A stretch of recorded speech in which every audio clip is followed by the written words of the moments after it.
ముందుకు రావాలని కోరుకున్నాను పొలం గారిని. కానీ కారణాలు వేరైనప్పటికీ ఆయన రావట్లేదు. నేను భవిష్యత్తులో అయినా సరే ఆయన ఎమ్మెల్సీకి ఎమ్మెల్యేగా రావాలని కోరుకుంటున్నాను. నేను చాలాసార్లు సార్తో చెప్తూ ఉంటాను అనమాట. సార్ మీరు వచ్చిన వెంటనే నన్ను ఓఎస్డీకి నన్ను తీసుకెళ్ళంటే అని చెప్పుకుంటాను. మంచి మాట. కానీ ఎవరినైనా సరే ఇంట్లో ఇంటే పడుకుంటేస్తాడైనా మొట్టలు వేసేస్తాడు. మరి అలాగే రేపు భవిష్యత్తులో ఎమ్మెల్యే కావాలని కోరుకుంటున్నాను. ఇంకా మరి సమాయం మన ఉన్నటువంటి మరి ఉపాధ్యాయ కుటుంబ సభ్యులందరికీ కూడా నా నమస్కారం తెలియజేస్తున్నాను. అలాగే మరి మన ముఖ్యమైనటువంటి సంఘాలు యూటీఎఫ్ ఎస్టీయూ కుటుంబ సభ్యులకి, అలాగే యూటీఎఫ్ కుటుంబ సభ్యులకి, అధ్యక్ష ప్రధాన కార్యదర్శి సంఘాల అధ్యక్ష ప్రధాన కార్యదర్శులందరికీ కూడా నమస్కారం తెలియజేస్తాను. మరి మేడం గారి గురించి నా ముందు మాట్లాడినటువంటి వక్తలందరూ కూడా చెప్పారు. అంటే వెనకాల మాట్లాడేవాడికి ఏమి నిగల్చుకోండి అన్నీ చెప్పారు. కానీ దీన్ని బట్టి నేను అర్థం చేసుకుంది ఏంటంటే మొత్తానికి చెప్పదలుచుకున్నాను. ఉద్యోగ కంకణంలో గతకాలం వెంకటగిరి బ్రాహ్మణులు గంజిగారు. సో కాబట్టి మేడం గారి గురించి ఎంత గొప్పగా చెప్పారంటే ఉపాధ్యాయులు అందరూ కూడా ఆమె యొక్క విద్యా పరిమాణాన్ని ఎంతలా విద్యార్థులకు పంచారో, మరి విద్యార్థుల యొక్క ప్రతి మలుపులోని మేడం గారు పెట్టినటువంటి విద్యా సౌగంధాన్ని తీసుకుంటూ వెళ్తున్నారో అనేది నాకు చాలా బాగా అర్థమైంది. మరి మనం అవార్డు గురించి కాదు, దాని ఇందాక ఎవరో అవార్డు అన్నారు. కానీ అవార్డు అనేటువంటిది మనం పెట్టుకుంటే వచ్చేటువంటిది. అది అంత నా దృష్టిలో ఇది కాదు. ఎవరైతే విద్యార్థుల యొక్క హృదయాలలో గెలుచుకుంటారో, విద్యార్థుల యొక్క హృదయాల్లో ఉంటారో వారు మాత్రమే ఉత్తమ ఉపాధ్యాయులు. మరి నిన్న మేడం గారి సన్మాన కార్యక్రమంలో మరి నిన్న ఫోటోలు పెట్టారు. మేము వేరే ఇన్స్ట్రక్షన్ కేవలం తర్వాత విజయో గారి అధ్యక్షుడు ఉండడం వల్ల మేము రాలేకపోయాం. చూస్తే చాలా మంది విద్యార్థులు అందరూ కూడా అక్కడ మేడం గారికి శుభాకాంక్షలు తెలియజేయడం జరిగింది. మరి యాక్చువల్గా నేను 2015 నవంబర్ 4వ తారీఖున అన్నవరం కొండయ్య మండలం నుంచి ఇక్కడ రావడం జరిగింది. మేడం గారు కూడా అప్పుడే ఆ ట్రాన్స్ఫర్స్లోనే నామవరం యూపీ స్కూల్కి వెళ్ళి ఉంటారు. ఒక మేడం సత్యలక్ష్మి గారు అక్కడ హెచ్ఎంగా ఉన్నారు. తర్వాత మేడం గారు ప్రమోషన్ నుంచి చార్టెడ్ సిటీకి వెళ్ళడం జరిగింది. పక్కనే నేను పక్కనే పుణ్యక్షేత్రం హై స్కూల్. ఆ తర్వాత డిసెంబర్లో నాకు రాజానగరం ఎంయూ ఇన్ఛార్జ్గా ఎఫ్ఏసీగా ఇవ్వడం జరిగింది. మేడం గారు అప్పుడు బహుశా నామవరం యూపీ స్కూల్లో వచ్చుంటారు. నేను పుణ్యక్షేత్రం హై స్కూల్లో పనిచేశాను. నామవరం పుణ్యక్షేత్రం మధ్య దూరం కోతవేడు దూరం మాత్రమే. మరి అది మా స్కూల్కి ఫీడింగ్ స్కూల్. మరి నామవరంలో మరి నామాల వాడు ఎప్పుడు పిలిచినా మా గోవింద్ కుమార్ గారు పలికేవారు.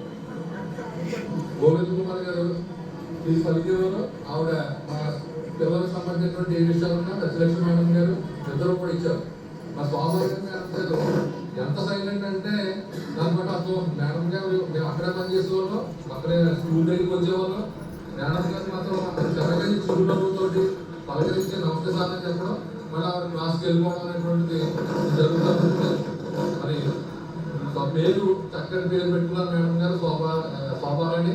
మరి సర్వీస్ అంతా కూడా చాలా శోభాయమానంగా విద్యార్థుల యొక్క జీవితాల్లో చాలా శోభం నింపి చక్కగా మరి ఈవేళ రిటైర్ అవుతున్నారు.